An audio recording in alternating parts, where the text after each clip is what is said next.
Hold on. I'm still feeling a bit bedraggled. What is it? What's the term? Groggy. I feel like I have ingested an undue quantity of grog. Yeah, that's it. That's the idea. That's what they call it. You know, the mixture of water and rum that you use to keep water disinfected on long voyages upon primitive wooden ships. That's the deal. That's kind of it. But I'm feeling more or less back on track. I've got more or less the power I require in order to at least do a short fun stream down here in my brand new Batsu room. Hey, look at this. It's my new, I got a new Batsu game room from here on out. Whenever I have to play something like Shadow the Hedgehog or some other like what is it? Like Silent Hill 4, The Room, those kinds of things. You know, I got the special games. Who knows? We might do Getting Over It with Bennett Foddy, that kind of thing. Whenever something like that comes up, whenever I'm confronted with the hideous realities of my decision making, and there's no way to circumnavigate it, here we shall arrive. You know, you take a look, you can see, you know, behind me there's like we got like the spiral, classy ass spiral staircase with the ominous lighting from above, and you know, we're just here together. I feel like this is as good a place as any to convalesce. We don't need all that fancy hospital action, you know, doctors sticking their noses up in this biz. You know, we're just gonna chill out together here in the dankness and the darkness and take in some classic literature. Specifically, we're talking those forbidden Pokemon lore leaks. Like, I mean, it just seems serendipitous. It seems too serendipitous not to do so. Well, hello, Snow Jelly. How are you on this fine evening? I woke up feeling like the pep had been surgically extracted from my step, but overall, I'm okay. No high activity, no high impact activity, but for now, let's just do what we do best. Click. And where is it? Oh my god, I've already ruined everything. I called it myths. I added a source for this. We gotta see what I'm reading while I'm reading it. How else will I do it? What have I done? Oh no, I'm the silliest. I'll just have to add a new source. That's just how it'll have to go. That's how it goes. That's how it is when you don't know what you're doing. Maybe I'm a little too febrile all the same. Here we go. We're ready for it. Boys. Don't worry. We got it. We're ready for it. We're going to read us some of the classic Pokemon mythology that they were kind enough to release to us just earlier. Oh, you got a sick. You're sick too. Yeah. No, I'm fine. I got a little wiped out by the ravages of nature. That's all. It's a little clobbered, just mildly clobbered, and I had like a bit of a migraine last night, so I woke up feeling like I was like, ooh boy, I don't know about this one, but hours have transpired, and I'm feeling like I'm kind of on my feet. I'm not 100% or nothing. That's why I'm all bundled up here. I'm bundled up in my dungeon, and now we can get to the main event. We can Are you aware of this big some crazy hacker got into Game Freak's files and released a bunch of information, including, you know, what mood boards and character design and concept art and all kinds of cool stuff. It's interesting to read about, but most germane to our interest tonight shall be these quasi-canonical myths of the Pokemon universe, and we're gonna read them here tonight, you and I. It'll be a culturally edifying process. I trust that, at least. Hold on, I better turn on something a bit more ambient, right? I got this. Yeah, nice ambient for reading this dramatic. Okay, so the first story. Original sin based on the current Pokemon world. In the distant past, when the boundary between Pokemon and humans was still blurred, there was a woman and her companions. Every day, they were bored, so they would often catch Slakoth living in the nearby forest. They played cruel games with the captured Slakoth, sometimes killing them for fun, gouging out their eyes, or cutting off their ears. One day, the woman was walking alone in the forest and saw a slackcoth hanging from a tree. She climbed the tree to catch it, but slipped and injured herself. At that moment, a Vigoroth appeared. The Vigoroth had a torn ear. The woman, startled, tried to flee, but her injured leg hurt too much and she couldn't move. The Vigoroth with a torn ear suddenly attacked her when it saw her. The woman lost consciousness. Probably used fury swipes or something of the sort, right? You know, that's got to be rough. When she awoke, she was in an unfamiliar place. Before her lay a clear lake surrounded by trees from which many slackcoth and Vigoroth were hanging. All the Pokemon bore wounds somewhere on their bodies, marks left by the woman and her companions. Upon closer inspection, she noticed that some of the slackcoth hanging from the trees were corpses. They were the very slackcoth that the woman and her friends had killed and discarded. The slackcoth were throwing those corpses into the lake. Terrified, the woman tried to run away, but a Slaking appeared. This Slaking also had a torn ear. The woman realized that this was the same Vigoroth she had seen earlier, and fear overwhelmed her, causing her to faint once more. When the woman regained consciousness, she found herself at the entrance of the forest near her home, surrounded by her friends. They carried her back to her house. Sometime later, the woman gave birth to a child, but it wasn't a human child. It was a slackcoth. She intended to abandon it, but couldn't bring herself to do so. She stopped meeting with her friends and decided to raise the slackcoth. One day, her friends, concerned about her, visited the area near her home. They found the slackcoth sleeping there, the child of the woman. As they always did, they caught the slackcoth, stabbed it in the chest, and killed it. They took its corpse and headed to the woman's house. When she saw the slain slackcoth, the woman was overwhelmed with sorrow. She grabbed the slackcoth's body and ran deep into the forest. Her friends, shocked, chased after her. As they ventured deeper into the forest, the surroundings suddenly opened up, and they found the same clear lake as before. Around the lake were many slackcoth and Vigoroth. The woman stood before the lake and, holding the lifeless body of the slackcoth, she threw herself into the water. Afterwards, the woman's friends began to treat slackcoth as companions, just as she had in her final moments. Bro, the big thing that everyone's shocked about is this implied intermarriage of Pokemon and human, right? That's obviously what people are all talking about online, this whole thing. However, what I'm saying here is, well, it's really more the violence. That's what I'm saying is that's the big shock. That there's so much graphic. I mean, the most we got so far is Team Rocket apparently killed a Cubone. Or no, a Marowak in the process of stealing Pokemon from the Pokemon Tower back in the day. That's about it. That's about as crazy as it ever got before. But this is just going straight up. Hold on a minute. This is the slackcoth still. Dang it. Why is it trying to trick me? Haha. Here we go. Nice. All right. Second story. There's a bunch. I've seen a couple of them so far, but they get a little crazy. You'll soon understand the memes. Yeah. Let me turn on the meme thunder again. Okay. This one. The collapse of culture and relationships. Oh my God, this sounds like a video essay. Hold on. Oh man, I covered myself on the YouTube here. There was a time when the boundary between Pokemon and humans was blurred. So we've seen. In a coastal village, there was a man. One day, as he was walking along the shore, he found a female octillery washed up on the beach. The man had relations with the octillery and then threw it back into the sea. The next day, he went to the same spot and found the same octillery again. He once more had relations with it and threw it back into the sea as before.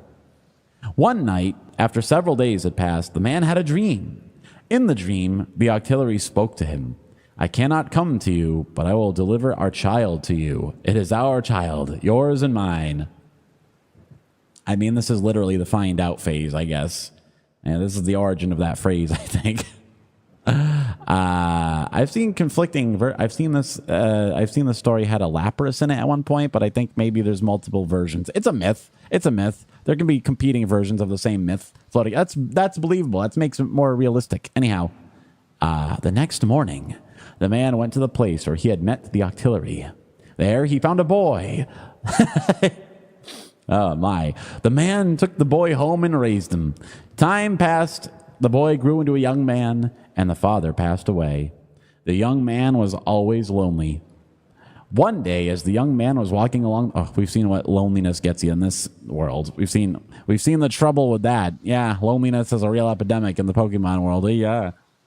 Well, anyway, one day, as the young man was walking along the shore, he saw a group of people playing in the distance. They all held very large swords in their hands as they danced. The young man approached the people, and as he got closer, he saw that Sharpedo were playing along the beach. Don't get any ideas, kid. When he tried to get even closer, the Sharpedo suddenly leapt into the sea all at once. However, one of the Sharpedo lingered, looking around 3 times before swimming away. At the spot where the Sharpedo had been playing, there was a large sword lying on the ground. It was a shape he had never seen before, and it was very sharp and pointed. The young man took the sword home. The next day, the young man took the sword and went into the forest. While walking through the forest, he encountered an Ursa ring. He tried slashing at the Ursa ring's mouth with the sword, and the mouth was easily severed. Damn, player, damn. Next, he stabbed the Ursa ring's eyes, and they were easily pierced. Finally, the young man thrust the sword into the Ursa ring's chest, and the Ursa ring died effortlessly. That day, the young man killed 30 Ursa ring. After that, he always carried the sword with him, playing by injuring the Pokemon he encountered or cutting off parts of their bodies. One autumn, while the young man was searching for firewood, he lost his way. After walking for a while, he stumbled upon an Ursa ring's den. Inside, there was an elderly Ursa ring lying down. The elderly Ursa ring looked at the young man and said, "Come inside." The young man hesitated, but as it was getting dark outside, he entered the den. Before long, people began to enter the den one after another, filling the room completely. Looking closer, he saw that all the people had scarred faces, and some were missing their eyes. They were chatting among themselves, but the young man ignored them and fell asleep. Man, I don't know if I could pull that off. That's a weird sleeping arrangement, man. Maybe he's used to hostels.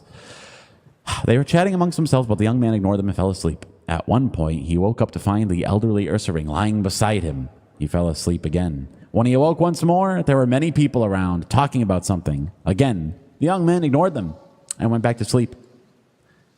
Is this going to be the origin of self-preservation instincts? I hope. When spring arrived, the elderly Ursa ring spoke.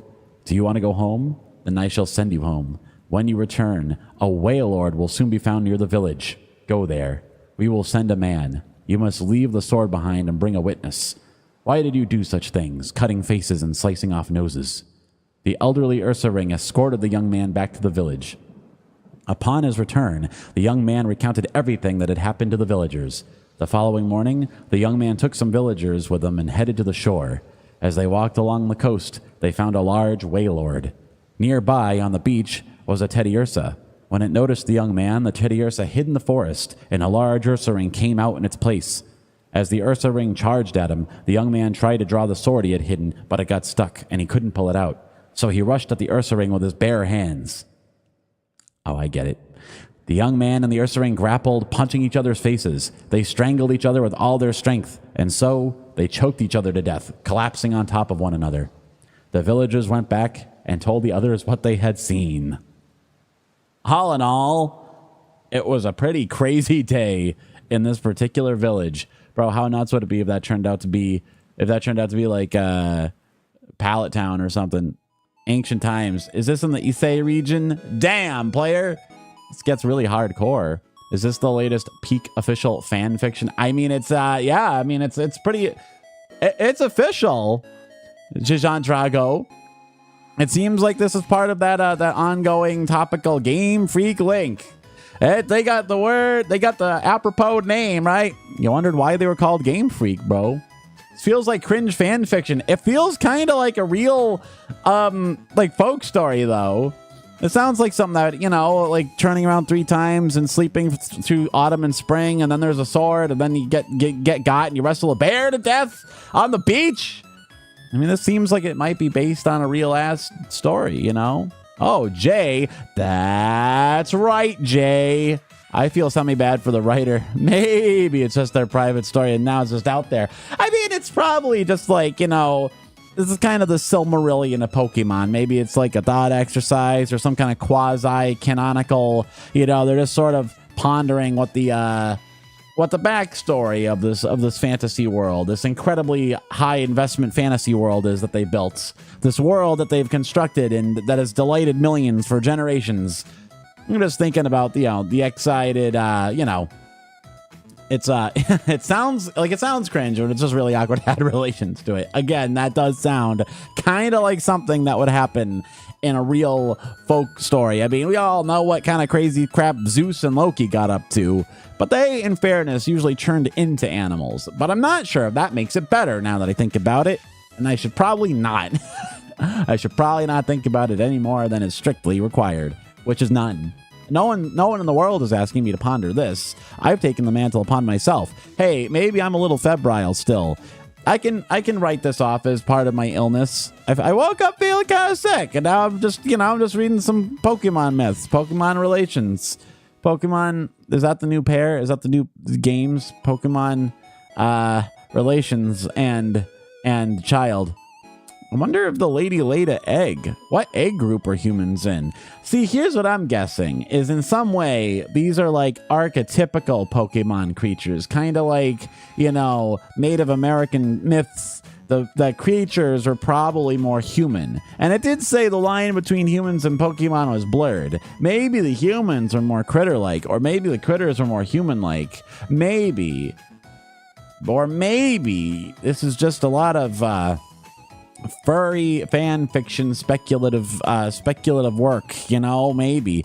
But, you know, it's just going to be like there's going to be a lot of awkward conversations come Christmas time this year, I think. You know, it's just like, I mean, there were moral panics about Pokemon back in the old days. It's a good thing they didn't know about this, eh? Oh my God, this one's really long. This is story number 3. This is probably the main, I haven't read them all, but I think this is the one that most of the ongoing memes are about. So if nothing else, maybe that's why it's easy for Ash to turn into a Pikachu, you know? Let's hope that's all. Let's hope that's all that's easily facilitated between Ash and Pikachu. I don't know, man. How else do you explain? He ain't with Misty. He ain't with Serena. He ain't with May. Dawn. Well, May's kind of mean. I can see not ending up with May in the anime. But Dawn was such a waifu. Oh, and one of the other little minor lore things is Skyla from Gen 5, confirmed Latina. And everyone's at least happy about that. Half of the reaction is people aghast at the amount of man meets Pokemon. But the other half is people delighted that their minor bits of headcanon have been all but confirmed. The mood board for Skyla included Jennifer Lopez. That's what, you know, that's what it's based on, you know? I'm still hydrating. Don't worry. I'm still good. What's this? Totally a double standard. If this was the level of Gardevoir. Oh my God. I didn't even see, here's, maybe Gardevoir is an example of like how Pokemon used to be in the old days. Gardevoir and, oh man, I didn't even think of that. Lopunny. Yeah, you know what? But that's a good point. If anything, the headcanons have been obliterated, right? That whole Vaporeon meme is now officially obsolete. Get out of here. Vaporeon meme debunked.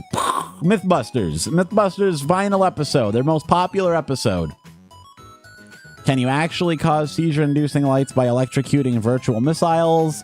Debunked. Second one, the whole Vaporeon thing. Oh man, who's gonna tell Yuka Bear? Who's gonna tell all the talented voice actors that have done the Vaporeon copy pasta over the years? I feel kind of bad for them, but it's not like it was their bread and butter. It's more of a patisserie, more of a millefeuille, just a silly little snack that you're not supposed to live off of. You gotta, you know, when it's time to pass into new wisdom. Here, let's ready up this new hideous tale. I submit for the approval of the Midnight Society. The tale of the relationship between humans and Pokemon / human-like ways of thinking. The Vaporia meme destroyed. This writer is the hero we didn't know we needed and deserved. Yes, and this stuff was written like years ago. Some of these files date back to like 2005. So it's like, this is like Al Capone's vault, but there's actually stuff in it.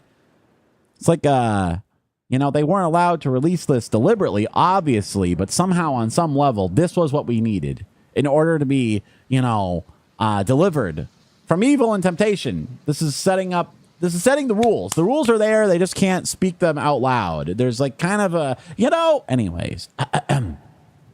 Long ago, when the boundary between Pokemon and humans was unclear, there's a lot of things that are becoming more clear, but that boundary is becoming unclear. There was a village somewhere. One day, a girl from that village went into the mountains to gather firewood. She found well-dried dead wood deep in the forest, so she kept going further in.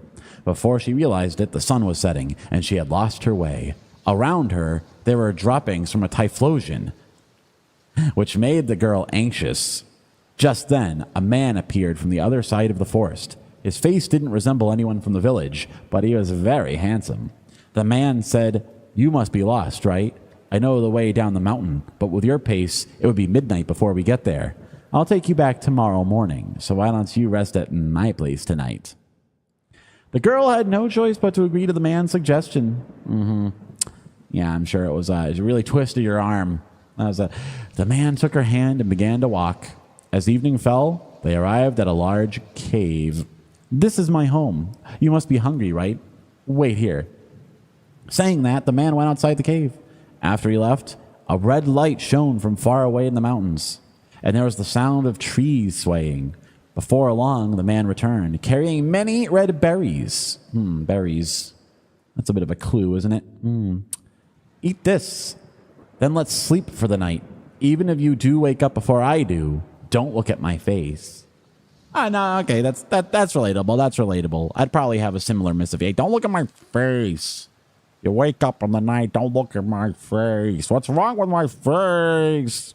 It's just contact dermatitis, bro. Please. Anyway, so the next morning, when the girl woke up, the man was still asleep. She honored their promise and stayed lying down, waiting. Before long, she fell back asleep. She was awakened by the man's voice. When she looked outside, the sun was already setting. Today, we'll eat green berries. Wait here. With that, he went out of the cave. After he left, the same red light shone from far away, and the sound of trees swaying echoed once more. By the time the sun had set completely, the man returned, carrying many green berries. He said, "Eat this, then let's sleep for the night. Even if you wake up before I do, don't look at my face." The girl expressed her concern that her family would be worried and that she wanted to go home soon. The man yawned widely and tapped her on the head. At that moment, she completely forgot about her family and home. The two of them ate the green berries together and then fell asleep. The same routine continued, with them waking up when the sun had set, the man going out to gather berries, and the two of them eating and sleeping together. Eventually, the girl realized that the man was a Typhlosion. That's a twist ending. I mean, it is a starter type. They were especially bred. But in the olden days, they were ghost types, right? Like, that's the Pokemon Arceus thing, right? Okay.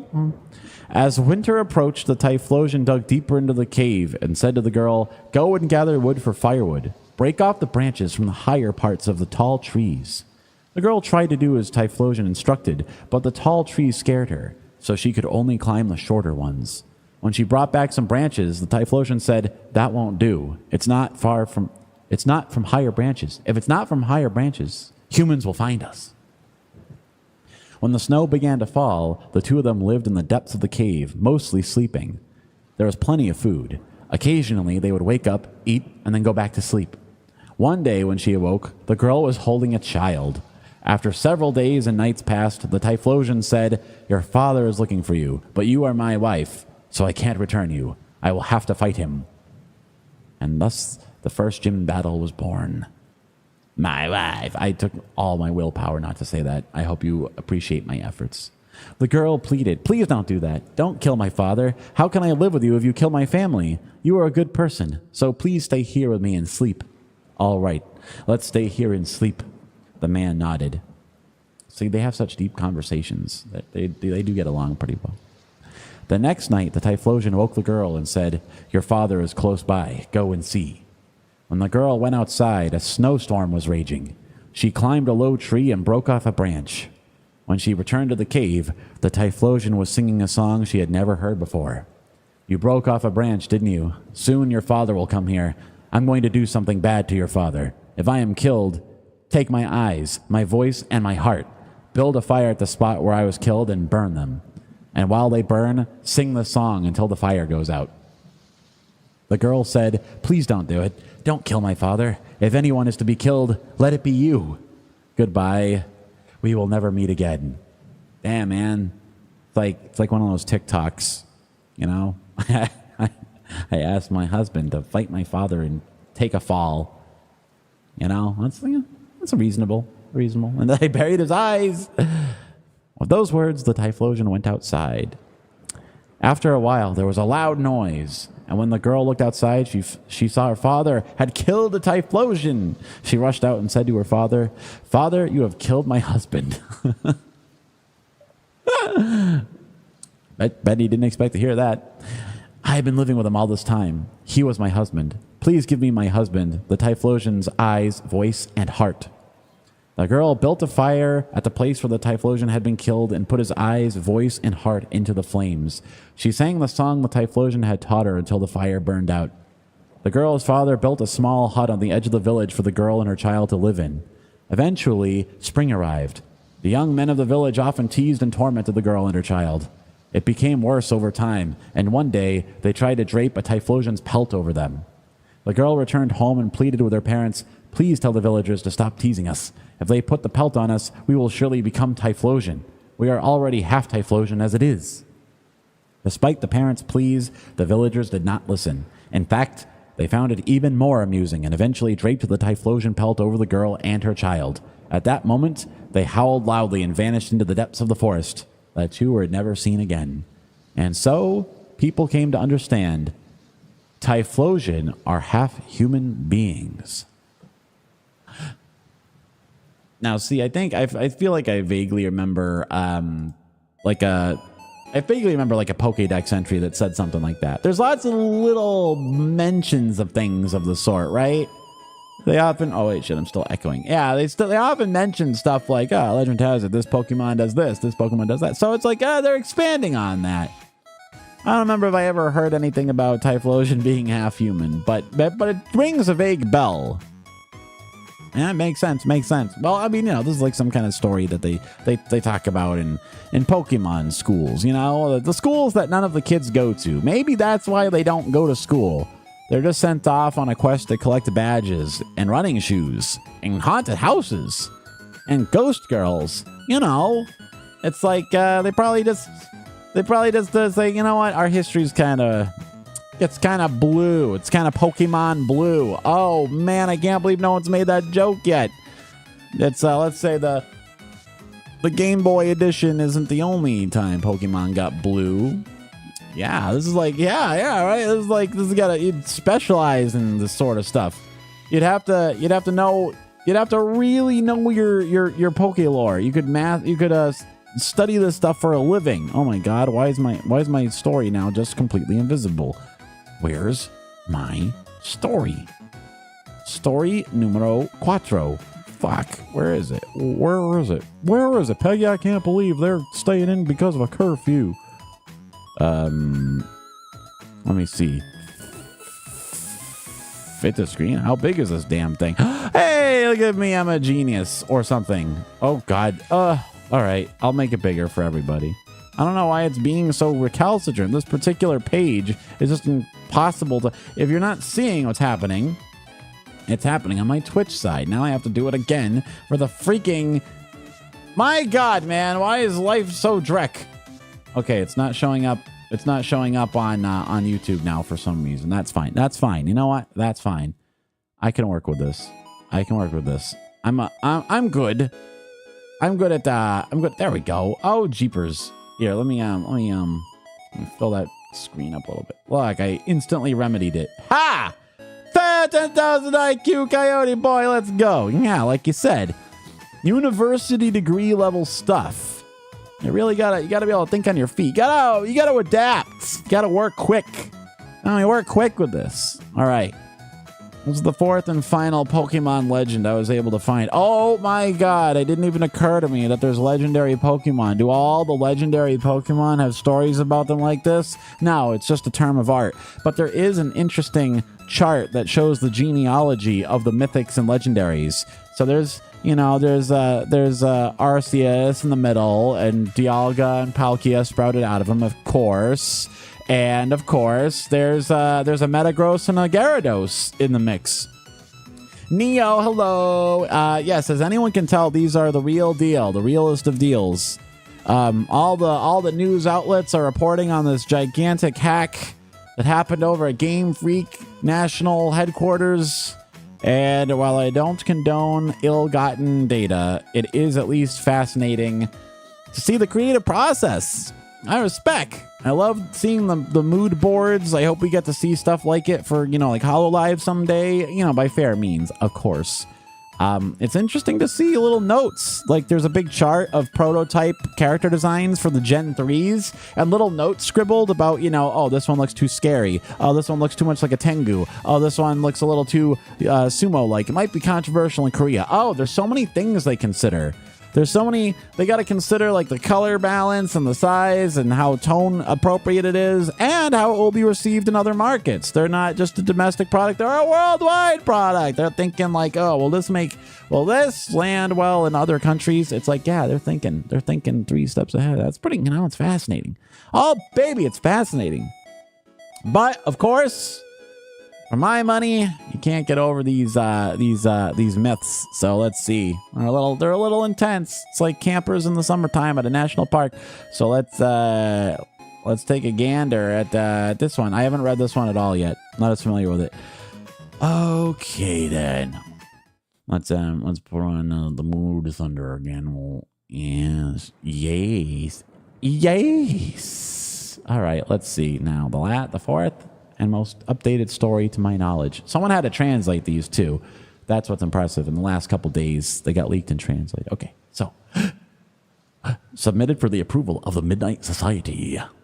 Humans hunting Pokemon. Native American ecology philosophy. Ooh, see, I told you. Yeah. In the past, when the boundary between humans and Pokemon was blurred, there was a grassy plain and a large lake at the foot of a mountain. 2 men lived on the west and east sides of the lake. Ooh, is this Johto and Kanto, maybe? Is it Indigo Plateau? Huh? The 2 men lived by hunting Pokemon. The man living in the west was not particularly skilled, but he strictly followed the hunting rules. The man living in the east was a skilled hunter, but often neglected these rules. Now, at least they have intimated that Pokemon eat each other and that some Pokemon are delicious, even to the humans of the world. I do believe even in the anime they tried to eat Magikarp once, but I think they were desperate. I'm not sure if that was socially acceptable or not. In any case, one day the man from the west went out to hunt and saw a Rapidash on the plain. Uh-oh. I think I see where this is going. Its lush mane shone beautifully in the sunlight. As the man from the west readied his bow, the Rapidash spoke. Oh, hello, Sulog. Waha, ohayo. Nihon kara. Oh, hayai da ne. Ima, gogo, 10時ぐらい、アメリカでは。そして、たくさん雨が降っている。ちょっと寒い。少し寒い。今、ポケモンの物語を読んでいる。英語の翻訳です。また面白い、とても興味がある。ポケモン大好き。私には。Anyhow, here's how it goes. So spaketh the Rapidash. We have children now. If I die, there will be none of us left in this plain. Who's we? The man from the west lowered his bow and said, Then I will not kill you. However, I desire your beautiful mane, so I ask you to become my wife. Unexpected. I mean, I feel like there's other ways there's other ways to accommodate your request, sir. They say there's more than one way to skin a cat. There's more than one way to skin a Meowth. There's more than one way to demain a Rapidash. あ、そうです。10月、14日、10時7分です。US の一番東的のあたりでは、カリフォルニアでは7時です。ハワイ州では5時ぐらいかも。広いだね。Well, anyways, let's see this guy. He proposed to Rapidash. Let's see how it goes. The Rapidash became the wife of the man from the West. After about 2 months, when Ponyta began to appear on the plains, the man from the West was riding on the back of his wife, the Rapidash, running across the plain. Eventually, they reached a place where many Rapidash and Ponyta were resting.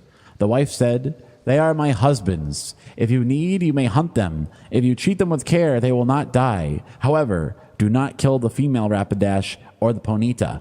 The female Rapidash are my sisters, and the Ponyta are my children. That means the female Rapidash are your sisters-in-law, and Ponyta are like your children." That's some reasoning, man. This is quite the relations. A few days later, what egg group are they in? Anyway, a few days later, the man from the east went out hunting. When he reached the plains, he found a Ponyta. He immediately shot an arrow and killed it. As he continued looking for more prey, he encountered a Rapidash. It was a female Rapidash. The Rapidash tried to say something, but the man from the east ignored it and shot his arrow. He then cut off the mane of the Rapidash he had killed, and proud of the beautiful mane, decided to show it off to the man from the west. He wrapped the mane around his head and headed home. Eventually, tired of walking, the man from the east decided to rest under a large tree by the lake. As the man from the west and his wife, the Rapidash... Ooh, it's not the same Rapidash. Okay. I was seeing this a different way. As the man from the west and his wife, the Rapidash, walked along the lake shore, they saw a glimpse of the Rapidash's mane under the shadow of the big tree. "He is male. He has no children. So if you need, you may hunt him," said the wife. With that, the man shot an arrow at the Rapidash. When he approached the prey, he found the man from the east lying there, wrapped in the Rapidash's mane. "Take this mane back with you, and when you hunt Rapidash, follow the rules I have told you." With those words, the Rapidash said farewell to the man from the west and returned to the plains. Oh, man. Well, I guess there's a valuable lesson in that for all of us. I'm not entirely sure what that lesson is. It's a bit complicated. It's a little morally vague, if you ask me, but it's at the very least, it's, just be careful who you shoot. Be careful who you shoot and who you marry, I suppose. Just be careful, that talking horse. If a horse talks to you, you better listen. Because you never know. That horse might be married to someone that you're neighbors with. And then you're in all kinds of trouble if you blast him. Then again, I guess he was technically allowed to blast that one. That was a male Rapidash with no children. So, it was within the rules. So I'm a little confused. Did somebody break the rules and get punished, or follow the rules and get rewarded? I mean, it sounds like they were both kind of breaking some rules. Look. You know the rules, and so do I. All right? Neither of us are strangers to love or the Pokemon franchise. Personally, the horse starts talking. Well, I'm going to give it up very quickly, actually. That's the one thing. That's the one difference. I want to give it up. I'm going to let it down. I'm going to run all around, and that horse better not fucking follow me. I'm going to desert the shit out of it. I'm getting out of there. That's a scene. That's a scene. I'm like, yeah, no, I don't know. I don't know where this is going. I don't want to get mistaken for a unicorn and pierced with an arrow. Most ignominious death. I end up on one of those YouTube compilations, one of those ultimate fail compilations. I don't want that. I don't want that. Good evening. This is 11:08 on October 15th. Is this Pokemon? This is great. Yes. Konbanwa. Ima. 最近に発売したばかりのポケモンについて物語を読んでいるのに話している。とても面白いポケモンの歴史についての物語です。はい。昔。I don't know the Pokemon's Japanese names, but at the very least, Rapidash, その hi no uma no Pokemon to sono mori de sundeta otoko no hito wa kekkon shita. Oh, bikiri danye. It's crazy. There's a lot of, it's just, but that's like, that's it. It's Pokemon mythology. This has been Professor Okas telling you all about the vital historical background of our beloved Pokemon franchise. Keisa wa okita toki ni tsukushi byoki. Kiwa byoki deshita. Ima dandan yoku nachatta no ni. Mo 100% janai. I'm a tsukareta. So I just did a simple reading stream tonight. I think I'll pack it in presently. I'll pack it in and get some of that all-important rest. I'm just glad. It feels serendipitous. It feels important somehow that we did this stream when we did. Now I've got it out of the way and I've fulfilled my purpose in this world. If I'm feeling way better, hopefully Wednesday night we'll manage to do more Silent Hill. We're all set up. We're all set up to get the UFO ending. It's an interesting bedtime story for the kids. Yeah, I mean, really, it's culturally informed. We're just helping them. We're getting them, boned up on the classics. Oh, I disappeared. It was, it's important to study the classics. These are our stories. These are the stories we use to make sense of our world. Well, that aside, thanks for dropping by, everybody. This is just a fun little mini stream activity while I'm a bit under the weather. Or is the weather under me? I hope no one ever got a hold of a cast form. I shudder to think what might have happened. I wonder if there will be more leaks. If there are, maybe I'll read a couple more before we get back into the Silent Hill 2 UFO ending speedrun. And then, well, we got to get this stuff done before that new Sonic game comes out this month. It comes out this month. Bro, we got a new Zelda and a new Sonic game coming out. I mean, what is this? 1994? Anyway, Koyo Banma Mina-san, thank you for dropping by. I gotta go rest me up. I hope you feel better too, Snow Jelly. It ain't no fun being sick, man. Not a way to start autumn. Ha! Mina yate kitara makoto ni arigatou gozaimasu. Dandan jozu. He. Bye bye. And yes, thank you for dropping by, Shidanta Drago. Hope to see you on the flip side. Well, anyway.